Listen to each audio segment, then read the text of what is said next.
Sebab tu Nabi pesan, menangilah bila baca Quran. Kalau tak mampu menangis, buat-buatlah menangis. Pernah tak kita kan hadir satu program, kemudian ada ustaz tu ataupun ustazah baca doa, orang kiri kanan kita berilah menangis. Soksek kita dengar macam tu, sedih. Tiba kita pula tak nangis. Kita pun kata, sudah, saya tak nangis macam mana? Malu ni tak nangis. Keras-keras hati tu. Saya pun pernah macam tu. Cuba buat nangis ni. Tak keluar juga. Lepas tu buat-buat bunyi, nak cover. Macam kalau tak rasa teruk sangat, orang kiri kanan beri menangis. Kita ni tak keluar air mata. Mulalah buat-buat bunyi. Buat-buat bunyi lah apa. Lepas tu jari ditekan mata supaya merah sikit. Padahal, ya Allah, kenapa tak keluar air mata? Maksudnya, sampai tahap tu lah kita kena buat-buat. Baca tentang neraka, Allah Akbar, Astagfirullah, ya Allah, ya Allah. Paksa buat-buat. Pasal syukur, ya Allah. Lama-lama kita paksa, air mata juga makhluk Allah. Air mata ni tahu kita berusaha nak menangis kerana Allah. Satu masa Allah izinkan. Baca Quran je menangis, walaupun tak baca terjemahan dia. Ada hamba Allah tu seorang lelaki. Saya ada dalam satu ceramah, dia datang suami isteri. Lepas tu dia kata, Ustazah, ni kisah benar lah, ni dah ceramah saya dalam bulan lepas. Dia kata, Ustazah, saya masuk khusus azan.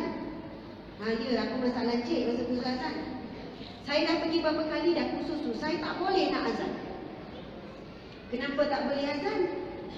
Saya nak azan je, saya menangis.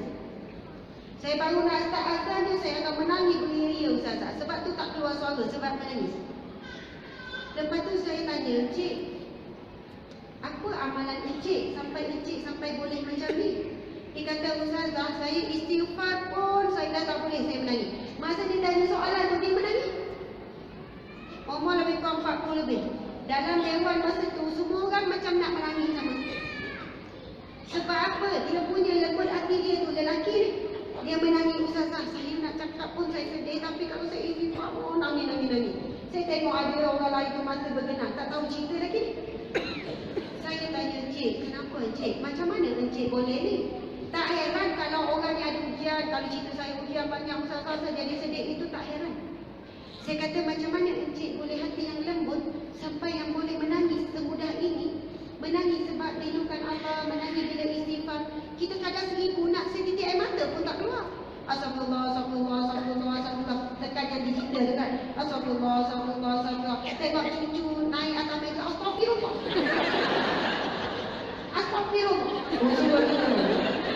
Astagfirullah, suruh dia diam. Punyalah tak ada khusyuk, tak ada nikmat, Astagfirullah. Orang yang hatinya lembut, undang sekali je, Astagfirullah. Ingat dulu mempat cikgu sekolah. Astagfirullah. Ingat mempat suami dengan anak-anak. Astagfirullah. Ingat mempat mak sendiri dengan adik-beradik. Astagfirullah. Ingat mempat kawan, mempat Bilal. Banyak sangat kau nak ingat. Setiap astagfirullah banyak sangat nak ingat dosa sebenarnya. Saya tanya lelaki ni, Encik. Dia kata, Ustazah, dulu saya bukan macam ni, Ustazah. Saya dulu jauh dengan Allah. Saya tak boleh nak cerita teruknya saya dulu. Tetapi yang saya perasan, perubahan berlaku pada diri saya. 5 kali sehari, saya wajibkan diri saya untuk berada di sof pertama di masjid untuk sempat takbiratul ihram dengan imam. Allahu Akbar. Ini adalah golongan yang Nabi sebut dalam hadisnya. Antara ciri-ciri ahli syurga Allah, iaitu Nabi sebut 7 golongan yang mendapat naungan di hari yang tidak ada naungan melainkan naungan Allah, iaitu di padang mahsyar kelak. Orang lain tak ada pakaian, orang lain makan lapar, orang lain dahaga, matahari umpama sejengkal, ada orang peluk sampai lutut, ada orang peluk sampai pinggang, ada peluk paras hidung, ada peluk tenggelam sampai dia berenang-renang sementara tunggu untuk dihisap. Dan hisab yang paling pendek di padang mahsyar ialah 50,000 tahun. Lama ibu-ibu sekalian, sangat lama. Tapi ada 7 golongan VIP. Ada 7 golongan yang akan masuk syurga tanpa dihisab. Dan 7 golongan ini Nabi sebut. Yang pertama, imam yang adil. Yang kedua, ketiga saya tak ingat susunan, tapi yang seterusnya di antaranya pemuda ataupun lelaki, dan dikatakan termasuk kalau wanita itu pun terikat hatinya dengan masjid. Seorang lelaki yang terikat hatinya dengan rumah Allah Subhanahu wa taala dan dia tak boleh solat melainkan di rumah Allah. Allahu akbar. Kemudian mereka yang menangis kerana Allah. Ini termasuk dalam 7 golongan ini. Kemudian golongan yang keempat, iaitu mereka yang bersedekah, tangan kanan memberi tangan kiri pun tak tahu. Seterusnya, yang kelima, seorang pemuda yang boleh mengatakan aku takut kepada Allah ketika dia sangat terdedah untuk melakukan zina dan sebagainya. Allahu akbar, subhanallah. Jadi air mata orang yang menangis kerana takutkan Allah termasuk dalam VIP Allah. Sebab itu kena belajar menangis, kena latih menangis. Nak latih menangis tak boleh cara yang lain. Bukannya pergi jumpa doktor, ada tak apa-apa nak ni supaya sel-sel air mata ni boleh cepat keluar, tak. Dia mesti berkaitan dengan hati. Dan saya percaya encik yang menangis tu, dia kata perubahan itulah yang saya rasa. Saya tak tahu selepas daripada itu hati saya macam mudah sangat nak menangis. Allahu akbar, subhanallah. Okey, pada jemaah, pada muslimin sekalian, saya nak baca hadis ini sampai habis. Pukul berapa? Dah 10 suku dah. Sekejap sangat masa, tapi saya nak baca sebentar lagi ya. Macam risau dia tak sempat ambil gambar. Okey. Seterusnya, Nabi sebut, dalam hadis ini Nabi sebut, aku bertanya, wahai utusan Allah. Nabi sebut macam ni. Aku bertanya, wahai utusan Allah, apa yang menyebabkan dirimu menangis?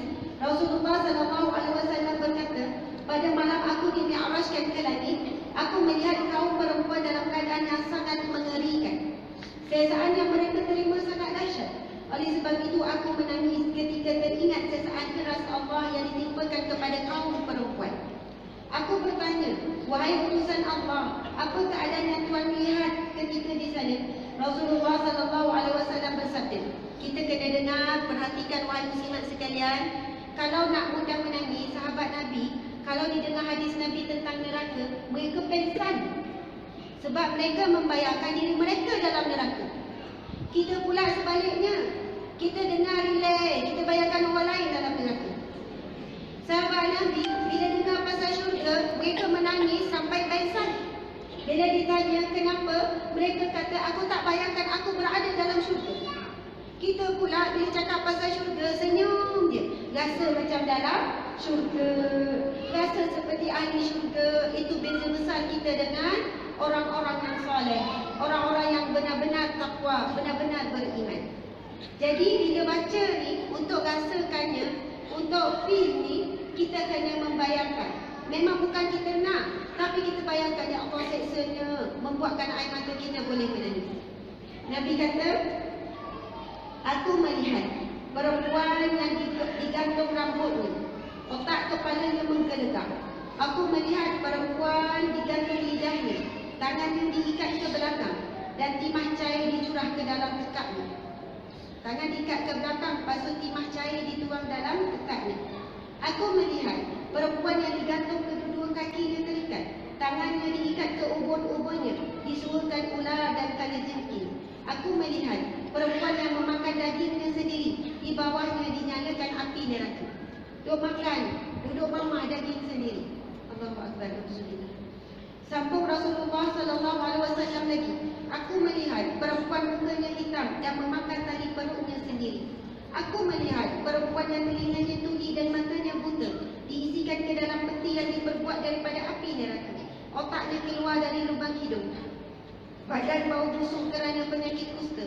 Aku melihat perempuan yang kepalanya seperti babi, badannya seperti himar yang terkedai, berbagai-bagai kesengsaraan dihadapinya. Aku melihat perempuan yang rupanya seperti anjing, kalajengking ular masuk ke dalam kemaluannya, mulut dan punggungnya. Malaikat memukulnya dengan cemeti api neraka. Allahu akbar. Na'udzubillahi min zalik. Fatimah lantas bertanya kepada Allah, kepada ayah yang tercinta, wahai ayahku, beritahukanlah kepadaku, apakah sebenarnya dilakukan para perempuan itu hingga beroleh seksa keras Allah Subhanahu wa taala. Rasulullah SAW bersabda, Wahai Fatimah, ada pun perempuan yang tergantung rambutnya itu adalah perempuan yang tidak menutup rambut daripada para lelaki yang bukan mahramnya. Perempuan yang tergantung lidahnya ialah perempuan yang menggunakan lidahnya untuk menyakiti hati suaminya. Allahu Akbar, subhanallah. Ibu-ibu sekalian, kita nikah berapa tahun? 20 tahun, ada yang 30 tahun. Memang betul kadang-kadang orang perempuan kata, Ustazah, saya bukan nak nyakitkan hati dia, tapi dia nyakitkan hati saya. Ustazah, kalau perangai dia elok, tadi saya nak kata macam tu. Dah dia memang pemalai, Ustazah, takkan nak cakap pengajian pula. Dan suami saya sekian-sekian, Ustazah. Allahu Akbar. Kalaulah kita nak mensyaratkan lidah kita cakap yang baik-baik, syaratnya adalah semua baik-baik, sampai bila kita tak akan cakap yang baik? Allah akan uji diri kita. Allah akan uji. Walaupun suami kita tak baik, anak kita tak baik, jiran tak baik contohnya, Allah nak tengok perkataan apa yang keluar. Sebab itu Allah sebut dalam Al-Quran, alladzina idza asabatuhum musibatun qalu inna lillahi wa inna ilaihi raji'un ulaika alaihim salawatun min rabbihim.